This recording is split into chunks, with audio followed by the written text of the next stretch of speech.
Social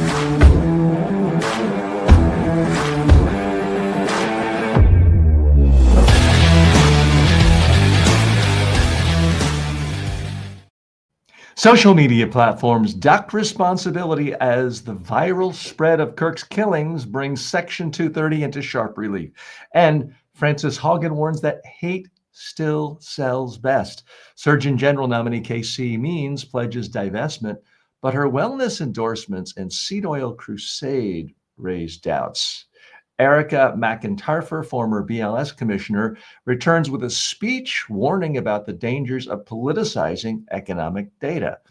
Congresswoman Marjorie Taylor Greene revives talk of a national divorce, proof that outrage is still political currency. We close with a mix of reactions. Spencer Cox urges unity. He's the governor of Utah. Steve Bannon mocks him. Obama warns of a political crisis. And Attorney General Bondi stokes a free speech firestorm. Trump targets liberal nonprofits, and journalists are being punished for speaking out. All that and more.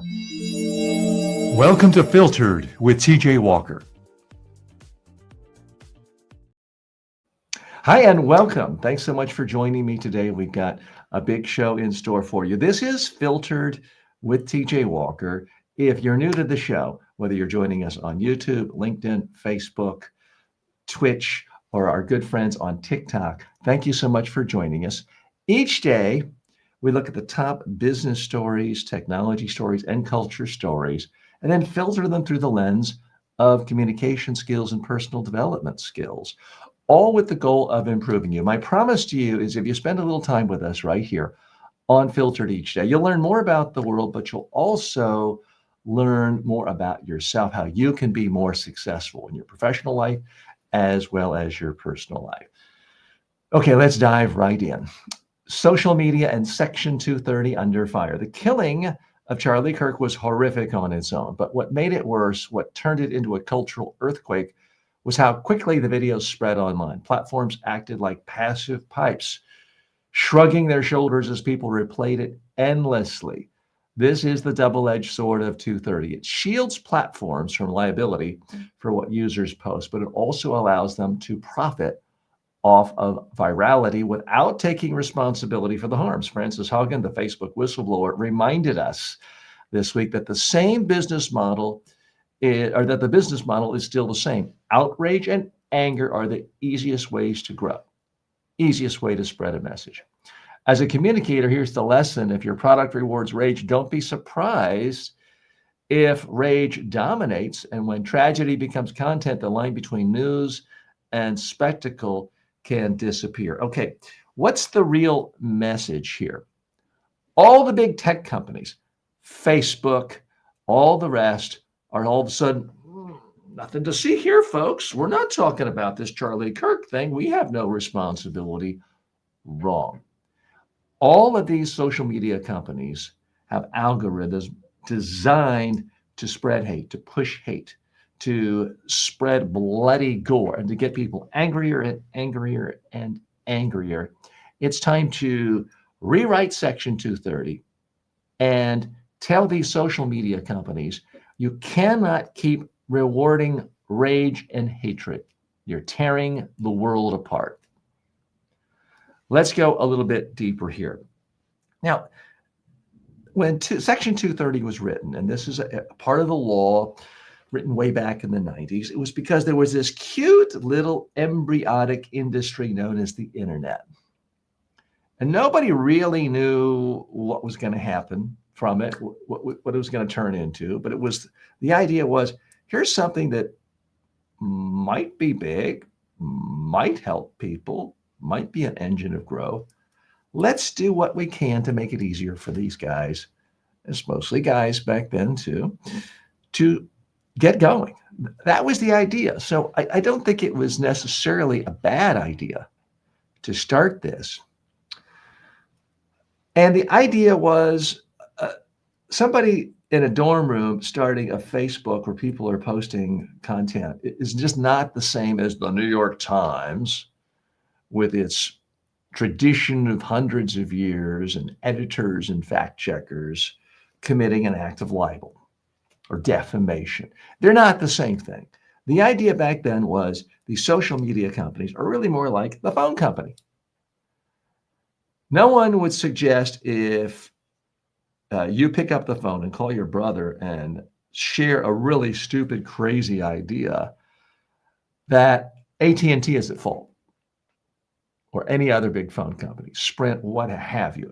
No one really suggests that one person sharing an idea, no matter how stupid, no matter how idiotic, no matter how legal, that the phone company's to blame because they published that idea. So the idea was that social media companies would really be given that same kind of grace. Looked at, we're just a platform. We're not a publisher. Okay, maybe that made sense way back in the day, but it doesn't make sense anymore. Because in a sense, every social media company does act like a publisher. They're making money hand over fist through advertising, which is what newspapers do and publishing companies do.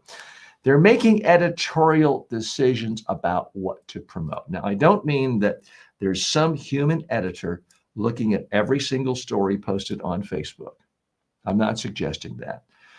But it was an editorial decision to say, okay, because this thing gets lots and lots of reactions and instant shares, and it's expressing rage, we're going to spread that to the whole world. That's an editorial decision. So in that sense, you can clearly make the case that social media companies are acting as media companies, are acting as publishers, and therefore need to be held accountable.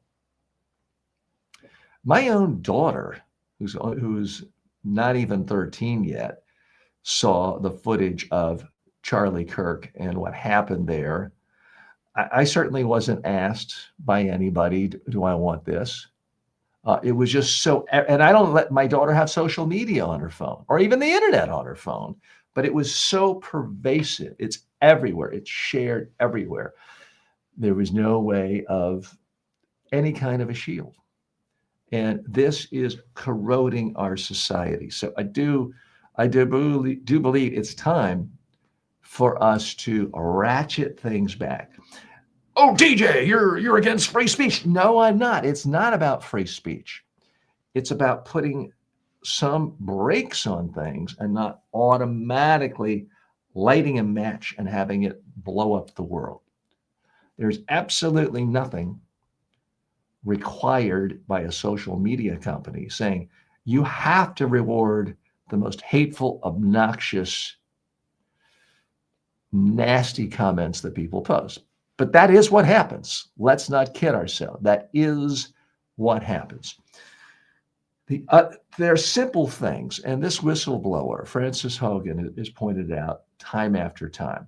You could simply require someone before they share a video to watch more than 3 seconds of it. You could require someone to read a post before sharing it. Because so often what happens right now is someone sees a post and it says candidate X or politician X committed this horrible atrocity, is guilty of bestiality, and you don't like someone in that political party. So what happens is when people see those headlines that make somebody on the other team look bad, they don't even read it. They hit share, share, share. They feel like I'm doing my duty. I'm helping the cause. I'm helping the tribe. I'm helping the mission. And all you're doing is spreading hate. And no, hate does not justify violence. But it sure seems like there's a correlation quite often. Sure seems like they go together like peanut butter and jelly sometimes, doesn't it? So the social media companies, no, Mark Zuckerberg is not saying, let's put out a hit on this. He's not doing that. But when you enable your platforms to foment hate, and we've seen this in smaller Asian countries where if you let social media go unchecked, people will start saying, okay, our enemy lives at this address. Let's all gather and go lynch the person. And let's go commit some genocide because these other people are so bad and they have a religion that we don't like. So let's just go get them. So these social media platforms can really cause a tremendous amount of death. Am I blaming this one that we're talking about today on social media? No, but I don't think their hands are completely clean. And we as a society have got to grapple with this. And it's not just Facebook, it's not just TikTok, it's not just X, although all of these need some very serious regulation in the public interest, because the times are over when we can say, well, this is just some new technology and no one really knows where it goes. We know where technology is going. It pervades every aspect of life, every aspect of culture. It's about, a handful of companies are 40% of our entire stock market, the NASDAQ. So we know where this goes. Tech has become the single biggest powerful force in the universe, arguably more powerful than the government in a lot of situations, especially when they have certain government officials wrapped around their finger. So it's time to stop pretending, well, they're just a platform.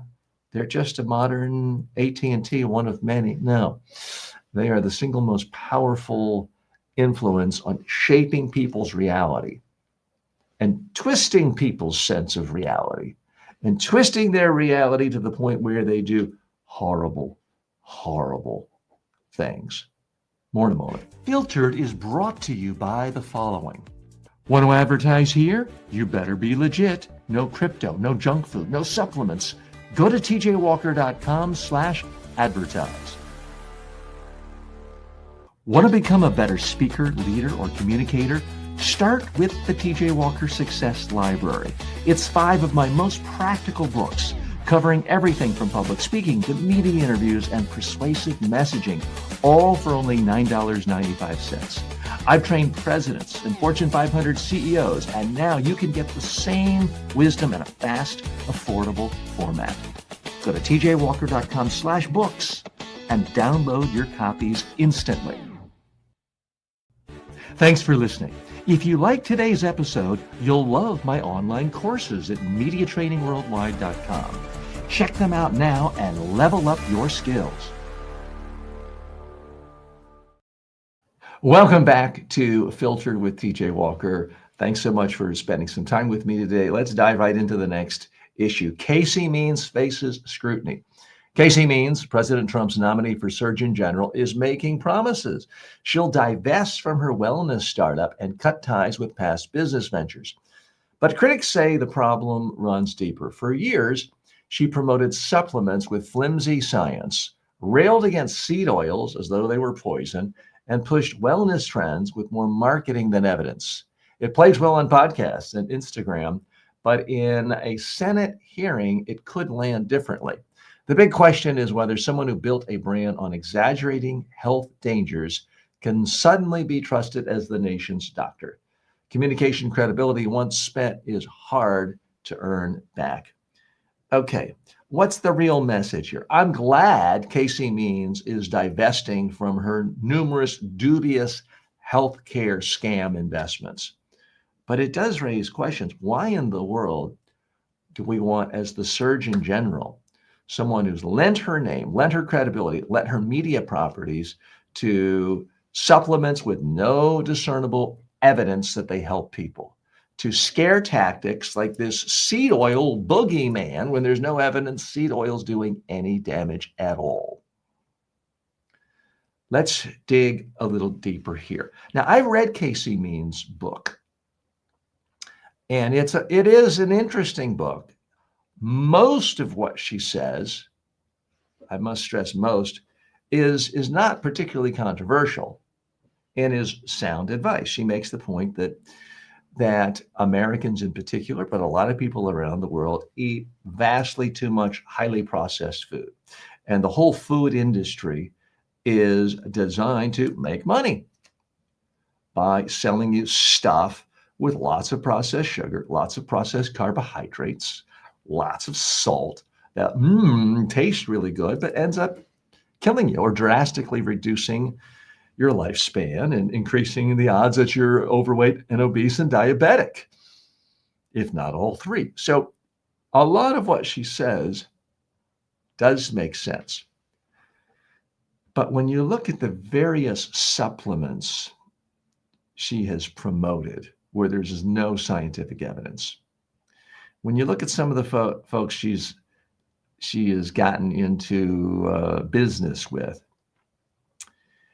it does really raise questions as to whether this is a serious person who thinks about health, the general health care of all Americans. What she has done quite well is made a lot of money and made herself a celebrity, made herself famous. But the easiest way to become famous online these days in the whole health space is to preach fear, to say, everyone is out to kill you except for me, so buy my supplement. That's an easy way to make money. If all I cared about is making money, I would do that. I would probably walk down the sidewalk, scrape dog poop off the sidewalk, put it in a package, and say, the world's out to kill you. Everything in your grocery store, the fresh broccoli, it's going to kill you. The only thing that will save you is if you buy TJ's Magic Pea. And the FDA doesn't want you to eat this. The pharmaceutical companies, they don't want you to eat this, but I'm here on your side. So buy this. It's normally $10,000. You can have it for $99 a month. Call now and give me I'd make a lot of money doing that. Now, to be clear, I'm not saying Casey Means is selling dried dog food and calling it a supplement. But I am suggesting that is the state of the health and wellness marketing online, and especially on Instagram, but with our friends on TikTok and other places as well, is just if you sell fear, and let's make no mistake about it, there's good reason to be fearful for a lot of things affecting your health. If every time you go out to eat, you're getting French fries, that's really bad for your health. You should, in fact, fear French fries if you are eating them 3, 4, 5 times a week, which I see a lot of people do. You should, in fact, fear consuming hundreds of pounds of processed and artificial sugar, which is unfortunately the norm in America. You should fear getting diabetes and becoming obese. It's legitimate to fear those things. What's not legitimate is to say your doctor wants you sick and things like that. That's not particularly helpful. So am I here to tell you the mainstream medical system is perfect? No, obviously not, especially here in the United States, because when you look at the whole healthcare system, it can rightfully be called a sick care system. It's about waiting till you've made yourself so sick by eating really bad food, often taking lots of drugs instead of eating healthy food, instead of exercising, instead of getting sleep. So yeah, there are some self-perpetuating cycles that make things worse and worse and worse that are bad and you should be skeptical of. And the mainstream healthcare world, the mainstream medical, mainstream pharmaceutical industry does in fact deserve some blame. And some of what Casey Means talks about is on target. The question is she just as guilty of hyping problems and creating problems by selling and marketing these magic teas and these magic potions and these magic supplements? That's where I have a real problem for her. I do want to point out one thing in her favor and praise her, because she has announced this week that she is divesting herself from her own company, Levels, which there's some controversy. It's something that monitors your glucose levels, which if you already have diabetes is very helpful. If you don't have diabetes, the mainstream science says it's a very questionable use of your money to do something like that. But I give her credit for divesting. and not continuing to make money. I mean, the whole concept of conflict of interest seems quaint in this era in Washington, D.C. So the fact that someone's even willing to, tip a hat to the concept of there are conflicts of interest and maybe it's good to avoid it, I praise her for that. And I think it's at least a good sign that she's doing that. But we'll see. I'm gonna keep an open mind on her once she is confirmed. I have to assume she will be confirmed. It does seem odd that it's been this long and she's still been the nominee to be Surgeon General. That's a long time to sort of be in limbo, but we'll see. We'll be monitoring this closely. Would love to get your opinions on her. Again, I've read every page of her book. I think it's called Good Energy. It's an interesting read. It's a New York Times bestseller. And she clearly has some academic medical credentials. She's a graduate of Stanford Medical School. But I would love to get your opinions on it too. Feel free to post in the YouTube page, my post section on YouTube or any place else where you're watching or viewing this, as well as on TikTok. More in a moment after these commercial words. Like what you heard? Don't let the algorithm bury us. Subscribe now at substack.com/@TJWalkerSuccess. Want direct access to me live? Want to unlock bonus episodes, behind the scenes takes, and full access to my premium courses? Then become a member today. Just go to tjwalker.com/members and choose your preferred platform, YouTube, Patreon, whatever works for you. This isn't just another subscription. It's a full access pass to the tools, coaching, and content that can transform your communication and career. tjwalker.com/members. I'll see you inside. Before we dive in, quick question. Are your communication skills helping or hurting your career? Fix that in 20 minutes a day. Visit MediaTrainingWorldwide.com. Real skills, real results. Welcome back. Erika McEntarfer. Let me get the right graphic up here. Those of you watching on or listening on podcast platforms don't know what I'm talking about. We do have graphics here to sort of accentuate and showcase the issue we're talking about. Next issue, Erika McEntarfer warns on data integrity. The Bureau of Labor Statistics is supposed to be boring. It's a United States government agency. It's good to be boring for them. But former Commissioner Erika McEntarfer just gave a speech that shows how fragile the system is becoming. She warned that once political leaders start pressuring data agencies or firing people who deliver bad news, you risk breaking the credibility of the numbers themselves. And if the public can't trust jobs reports, inflation stats, or growth data, you lose the shared reality that markets and democracy depend on. It's a communications nightmare. The story no longer becomes what the data is, but whether the data can be trusted. Okay, so what's the real message here? The people from our own agencies in charge of giving us real data about the economy are warning us, saying, you're going into dangerous territory here. If people have to wonder, is this the truth or are you lying to make the economy look good? Our entire free market system, our capitalistic system can crumble. Let's go a little bit deeper here. Look, we Americans are spoiled. We got it so good, we don't even know what it's like to be from other parts of the world. Now, I'm not saying America's better.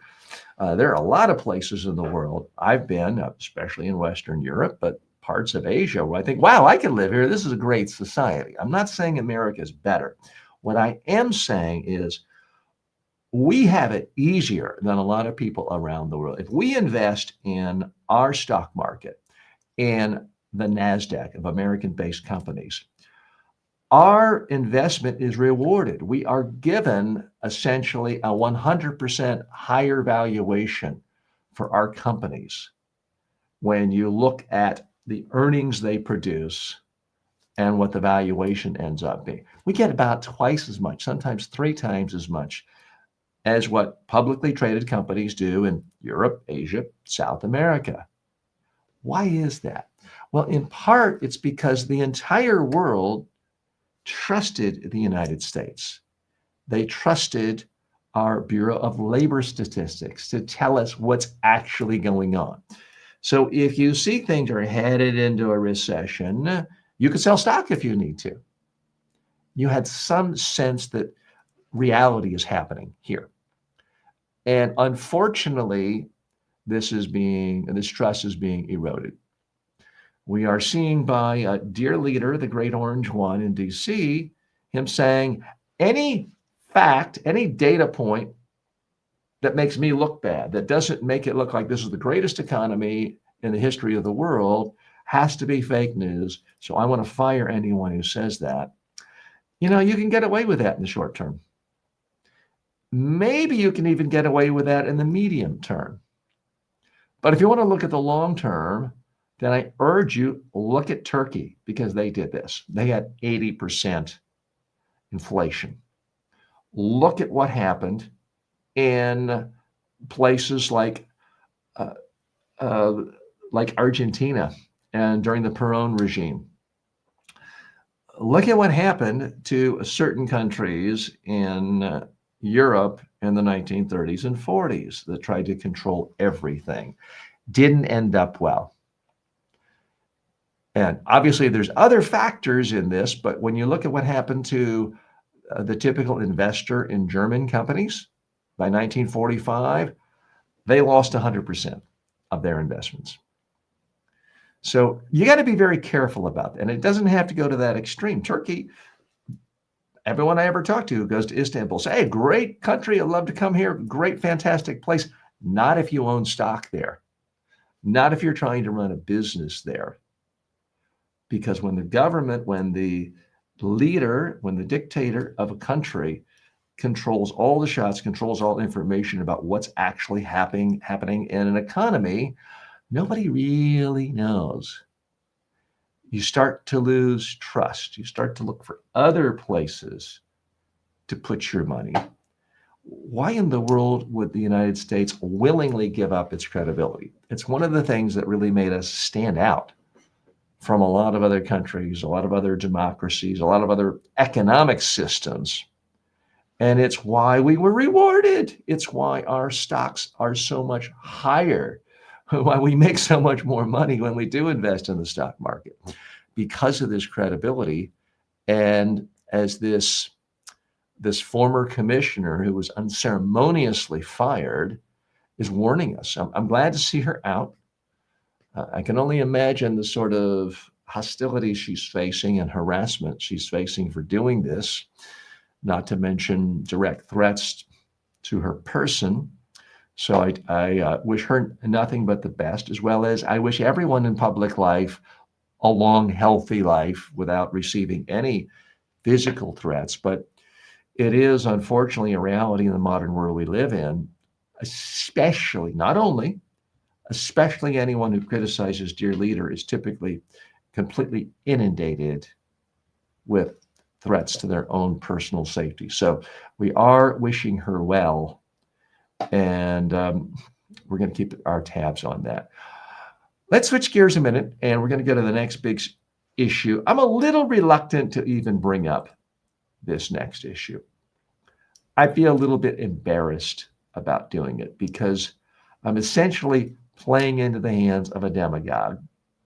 And I'm essentially guilty of what I'm accusing these social media platforms are doing. And so with that caveat, with that amount of throat clearing, we got to dive into this next issue. Okay. Marjorie Taylor Greene pushes national divorce again. Marjorie Taylor Greene has dusted off her favorite slogan, national divorce.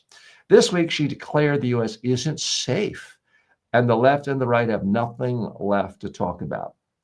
Let's be clear, secession is unconstitutional, and Republican leaders from Spencer Cox to Liz Cheney have called this rhetoric evil and reckless. But Greene knows exactly what she's doing. In today's attention economy, the more extreme the statement, the more airtime you get. Every time she floats a national divorce, time for America to go through a national divorce, she gets headlines. Fundraising goes up, and yes, even airtime here. Outrage is her currency, and she spends it well. Okay, what's the real message here when Marjorie Taylor Greene says it's time for us to have a national divorce? One big problem with that: the so-called left states, the blue states, the liberal democratic states, they're the ones who make all the money. The red states are basically welfare cases. They suck out so much more money from the blue states. They would starve to death. They can't exist without all that money flowing from California and New Jersey and New York. And that is why we will never have a national divorce. Sorry, Marjorie. Let's dig a little deeper. The other big problem with this whole idea is it's not like all the Democratic voters, or in any one state, it's all Democratic voters or liberals or centrists, as I think of as most Democrats, or people on the left and Bernie Sanders. It's not like they're all in one state. And there are so-called red states where everyone 100% unified for Trump, MAGA, Republican politics. It's not like that. In fact, in any one state, you can say, well, this city leans this way, this city leans that way. Forget the states. You can go down a street and say, well, this particular resident, Tom and his family, they vote this way, and Sanjay and their family, they vote another way. Forget the street. Go in your own house. I'm sure, I know in my own extended family, we have people who are big, big fans of one political party and one particular philosophy that's dominant now, and many who favor another philosophy and political party. We're all able to get together at Thanksgiving. But to have a national divorce, which one of us is going to move to another state? And in some cases, it's people who actually married have very political philosophies. So this is why the whole idea of a national divorce is frankly silly. Shame on me for giving Congresswoman Marjorie Taylor Greene yet more attention. It's what she lives on. She doesn't live to govern. The number of substantive pieces of legislation that have actually helped any of her constituents, I think I'm being generous when I say that's zero in her time in Congress. This is the bizarre thing going on in America, where we have people get elected to the most deliberative body, the most important legislature arguably in the world, not just the Senate, but the House. And their only goal seems to be, how can I get famous enough so that when I quit, I can have a YouTube show and make $10 million a year? They're using it as a stepping stone. And it's frankly bizarre. The skill set of getting attention online as a YouTube creator, a TikTok creator, is one particular skill set. The skill set of actually crafting legislation to create public policy, to improve the economy for everyone, to improve the healthcare, to improve the lives, to improve the educational system of everyone. Completely different skill sets. Yes, you do need good communication skills in either way. And yes, you do need to be able to put a spotlight on a problem before you can come up with a solution. So there's clearly some overlap. And I think former President Biden rightfully was criticized for his inability to communicate in the modern era.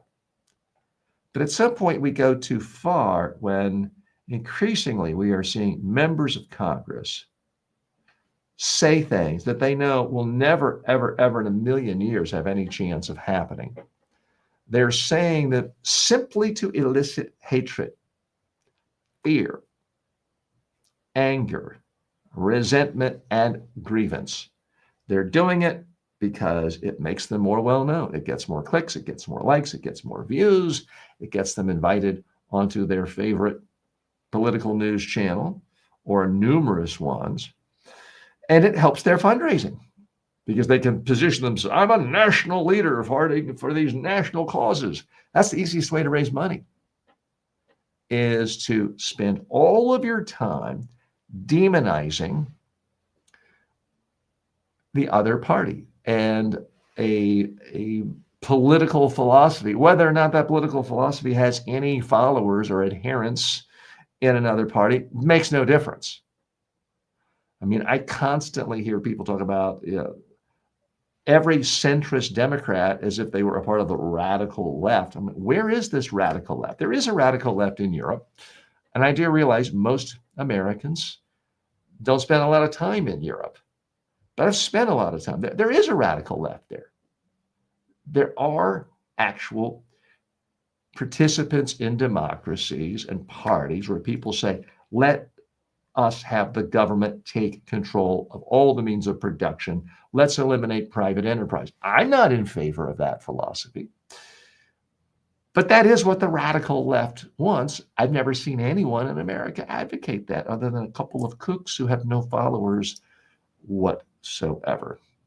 So this is, at some level, a bit depressing that Marjorie Taylor Greene continues to get so much attention. What's the real message for you and me? I am a communications expert. I've devoted my life teaching presidents of countries, prime ministers, Nobel Peace Prize winners, yes, members of Congress and members of the United States Senate, how to communicate effectively. When I teach people about what gets quoted, I teach them a method where every quote comes from one of 10 soundbite patterns. It could be analogy, it could be humor, it could be a pop culture reference, it could be a rhetorical question. But something I have stressed for the last 30 years, and it continues to be true, is the easiest way to get quoted. Forget about social media. Let's go back 30 years ago. The easiest way to get quoted is to attack someone. And I always stress to people, am I telling you to run around attacking people? No. What I'm saying is be very sparing with your quotes, with your attacks. Use real judgment on what you attack. Because if all you want is attention, then you're an attention merchant, how are you actually accomplishing anything? How are you advancing your goals? Ideally, you have some goal rather than look at me, getting more attention. Because that's the problem with people who get addicted to attention. These attention, and I realize you could say, well, TJ, you're not exactly a shrinking violet. You're posting live, you're posting 11 videos a day on every social media platform. Yeah, but I'm not leading with hate. I'm not leading with anger. I'm not saying, okay, anybody who disagrees with me, if they're 1 inch to the left of me or 1 inch to the right of me, they're obviously beyond the pale and they're extremist. I'd get a lot more clicks if I did that, but I'm not willing to. And I hope you have some standards for yourself too. Just because you can communicate a message to more people, and just because the easiest tool for doing that is expressing rage, doesn't mean you should. Want a shortcut to powerful communication skills? Download the TJ Walker Success Library, 5 of my best-selling books for only $9.95. Go to tjwalker.com/books. Instant access, big impact. I've had entire YouTube channels wiped out overnight, so if you enjoy this show, don't lose track of me. The safest way is my newsletter, substack.com/@TJ Walker Success. Sign up for free and you'll get exclusive commentary, live session alerts, and first access to new tools. Again, that's substack.com. Just search for TJ Walker or go to substack.com/@TJ Walker Success. Your direct line to everything I do. Okay, very happy that you're here with me today. I'm TJ Walker. This is Filtered. Let's dive into our final big story of the day. Political leaders clash on tone and speech. This week showed the full spectrum of American political communication. Utah Governor Spencer Cox urged civility after the Kirk killing, pleading for dialogue and restraint. But Steve Bannon mocked him, sneering at the very idea of unity. Barack Obama weighed in, warning that political violence and democratic erosion are reaching a crisis point. Meanwhile, Pam Bondi triggered backlash by suggesting hate speech isn't free speech, raising alarms about government limits on expression. And President Trump, never missing a chance to escalate, threatened liberal nonprofits with investigations and retaliation. Add to this the growing number of journalists punished simply for speaking critically. The space for free expression is shrinking while the rewards for outrage keep growing. Okay. What's the real message here? If you tell yourself, I believe in free speech, and you tell yourself, anyone who criticizes Charlie Kirk should be punished, guess what? You don't really believe in free speech. I need that to really sink into folks, because it's two ideas and it seems to be confusing people, but they really do go together. I have to say this again. If you tell yourself, I am a believer in free speech, and you tell yourself, if somebody says something I don't like that I think is hateful about Charlie Kirk, they should be punished, you don't believe in freedom of speech. It has to be said. I realize some of you are going to think, well, CJ, that's crazy. Of course I'm for freedom of speech if it means saying that Hillary Clinton is old and fat and ugly. I'm all in favor of it then. I'm all in favor of freedom of speech if it means I can say there's a kooky guy in a pizza parlor in Washington and it's a pedophile ring and every Democrat's a part of it. I'm all in favor of that. I'm all in favor of calling someone a pedophile just because I don't like them. Yeah, I'm in favor of free speech. Oh, but you want to criticize somebody I like. You want to quote them accurately in a way that makes them seem hateful. Oh, you deserve to lose your job. That, unfortunately, is what's happening here. Now, especially troubling is what's happening to this poor guy, this Republican governor of Utah, Spencer Cox, who made calls for civility, tried to de-escalate tensions after the assassination in his state. And how did someone like a Steve Bannon react? Mocked him, sneered at him, rejected the idea. No, we had to be war, war, war, war. War room, war. This is crazy, folks. And when you've got a leader, in this case, a Republican leader, and hey, I call it like I see it objectively. Here's a Republican leader doing the right thing, asking people to calm down, asking people to de-escalate. And he's mocked by members of his own party. If you've seen an example of that in any other party, let me know. I would love to hear it.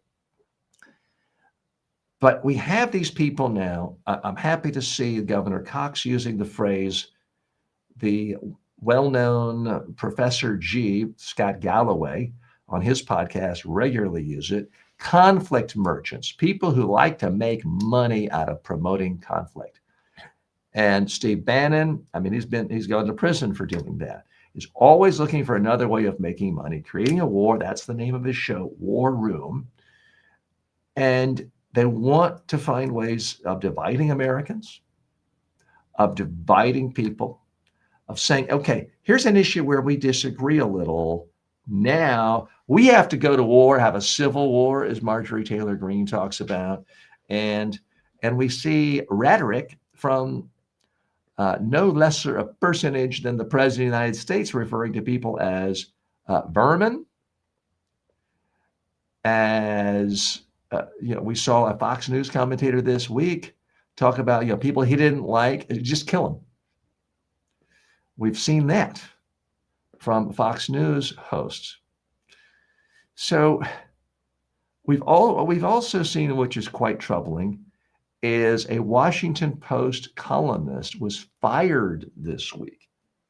Now, was she fired for praising what happened to Charlie Kirk? No.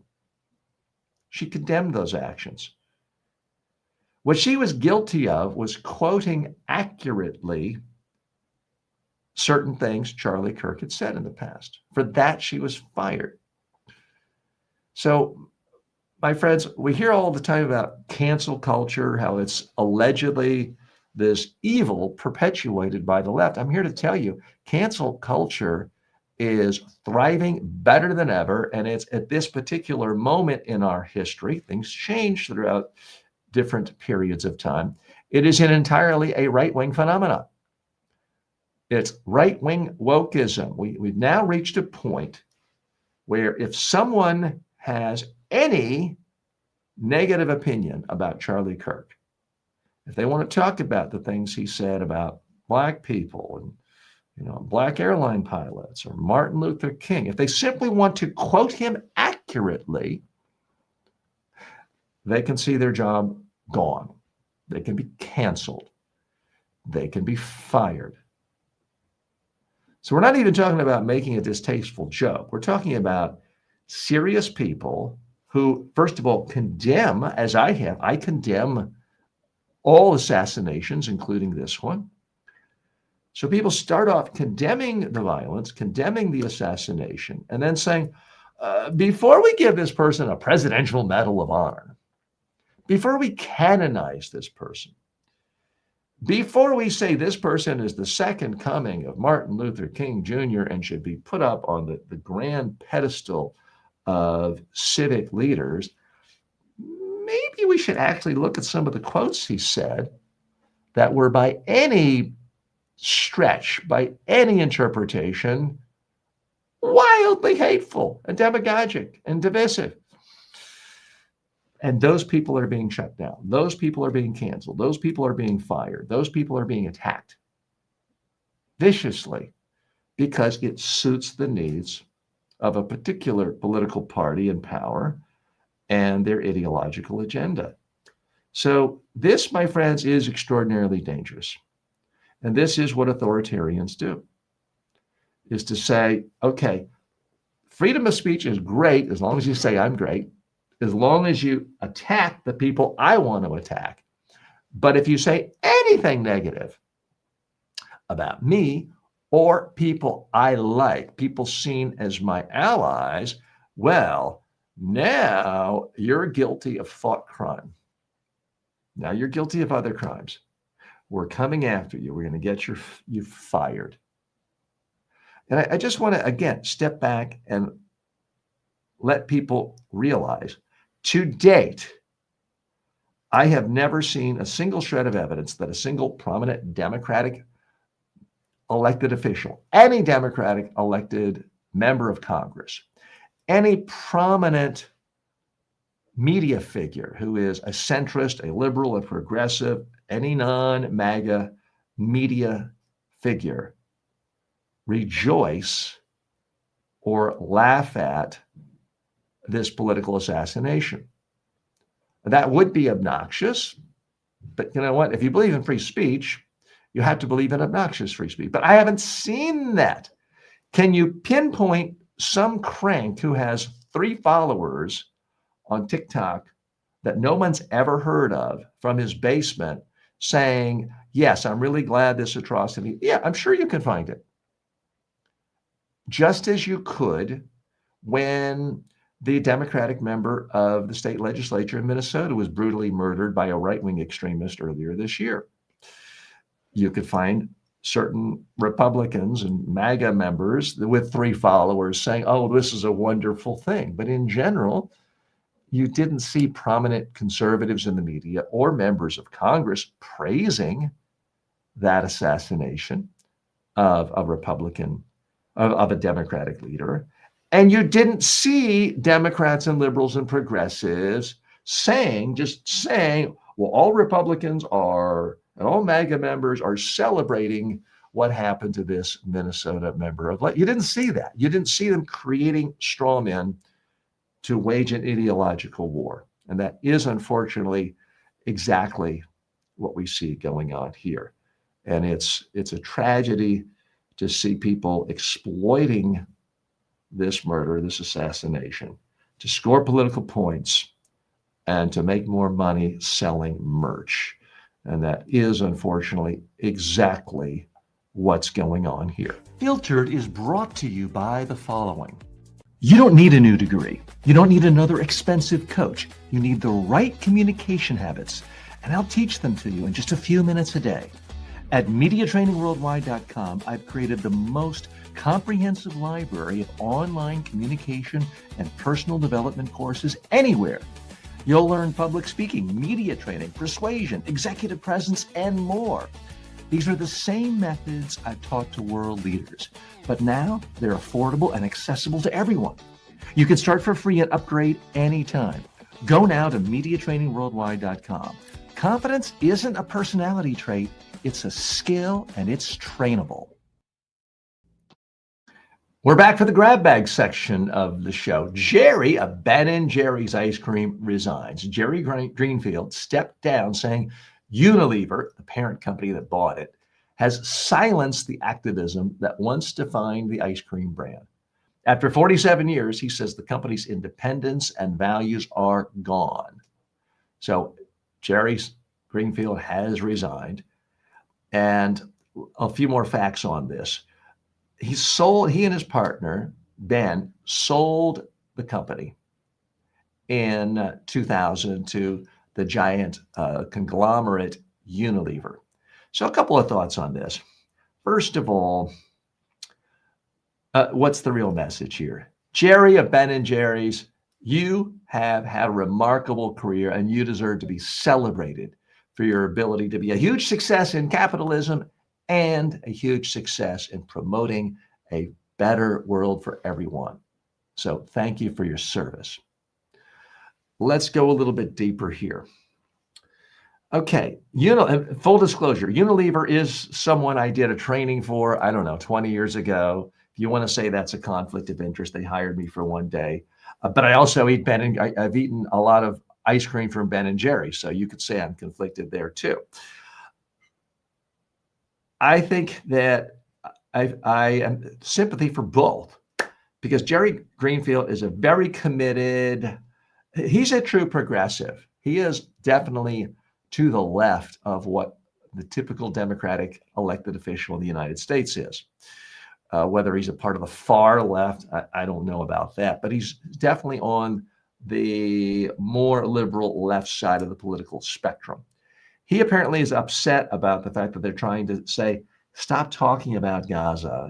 You're alienating a lot of our customers. So I can understand his frustration, not wanting to be on the company's board any longer. But I also do understand Unilever's concern about, do we want to alienate half of our audience and half of our customers? Here's the thing I would say to both Ben and Jerry. I don't begrudge you for selling, for trying to have wider distribution. But when you sell your company to a giant multinational company that has to answer to stockholders and is, billions and billions and billions of dollars of market cap and numerous divisions, you can't really be surprised that they want things to be buttoned up and tight and on the narrow.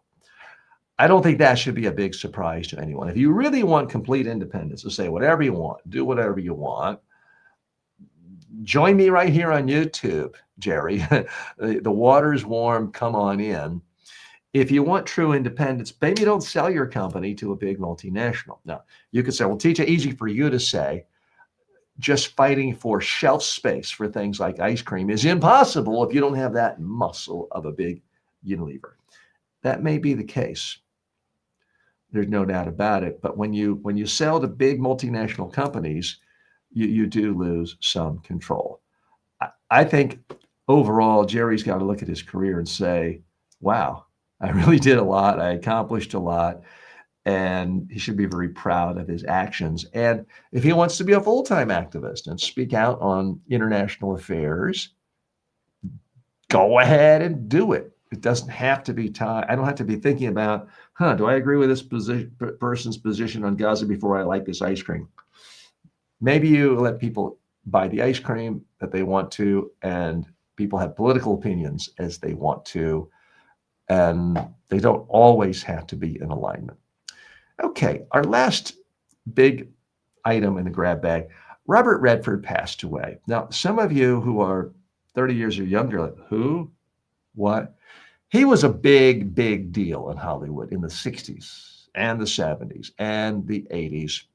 Some of my favorite movies that actually relate to communication skills, The Candidate. I get chills almost thinking about that movie.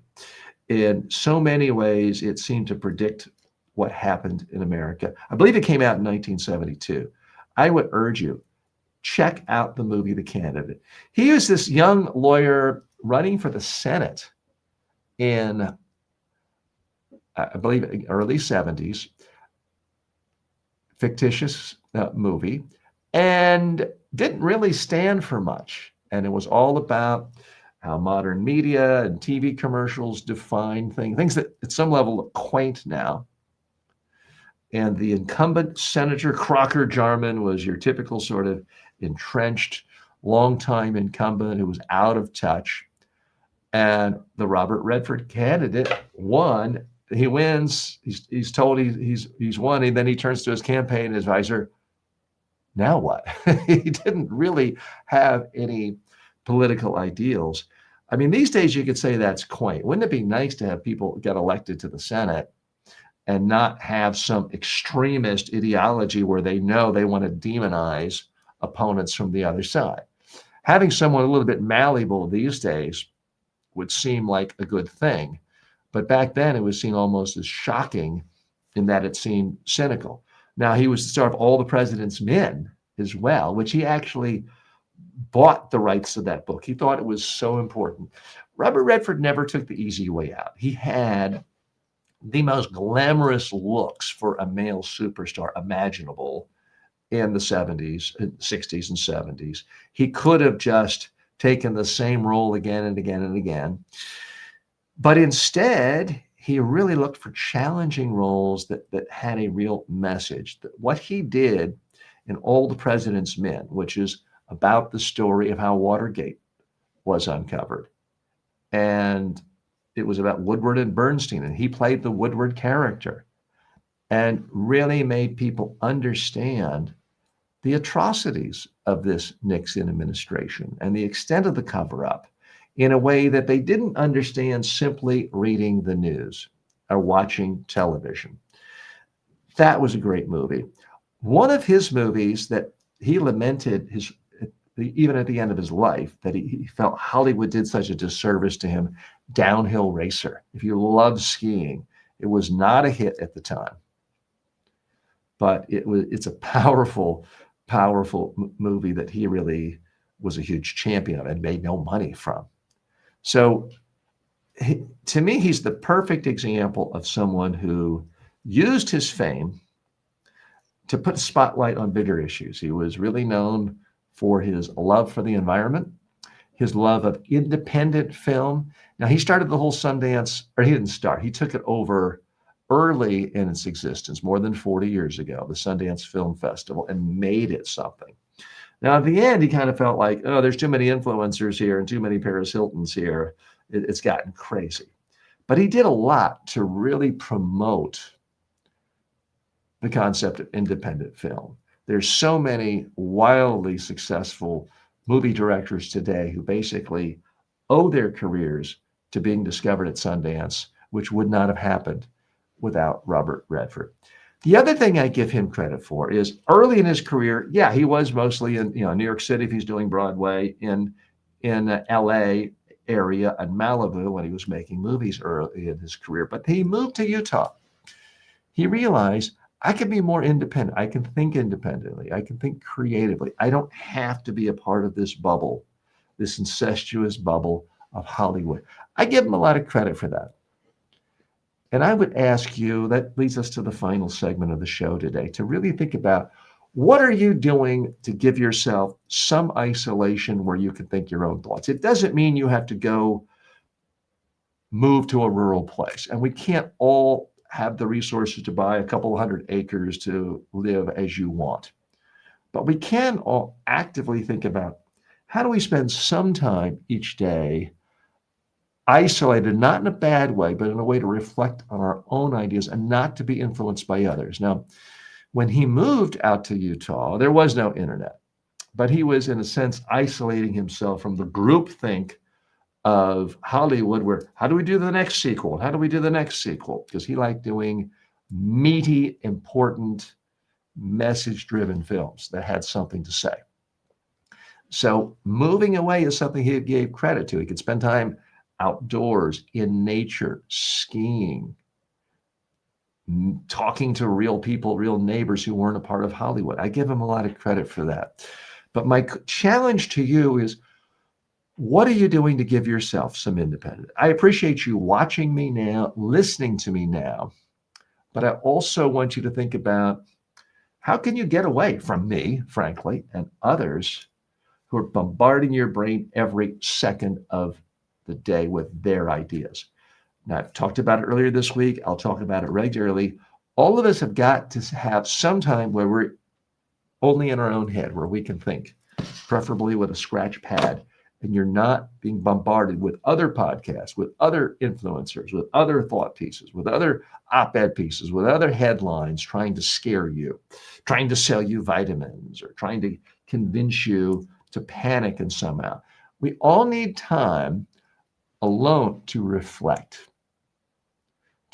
on core principles, to reflect on what we're doing with our life, to reflect on whether we actually enjoy what we're doing. Are we simply going through motion? So that's really how I want to end today's show. Is I want you to think about, maybe you don't move away to another part of the country, but at least spend some time every day alone where you can think. I'm not asking you to be antisocial. I'm not asking you to disassociate from your family. And no, it doesn't count sitting home alone in your room, staring at your cell phone all day, getting angrier and angrier. I mean, I want you to spend time alone in your own thoughts, because that's when you can create. That's maybe when you can write your version of a script of The Candidate or Downhill Racer or All the President's Men. You've got to have time to think for yourself. Robert Redford did it. We can't all buy fabulous luxury real estate in Utah, but we can give ourselves the luxury of thinking without other people influencing us and bombarding our eyes through our phones and screens all day long. I'm TJ Walker. Thanks so much for joining me today. Really appreciate you spending time. If this is your first time, please like, leave a comment, follow, subscribe. If you're listening on a podcast platform, please leave a review. Thanks so much.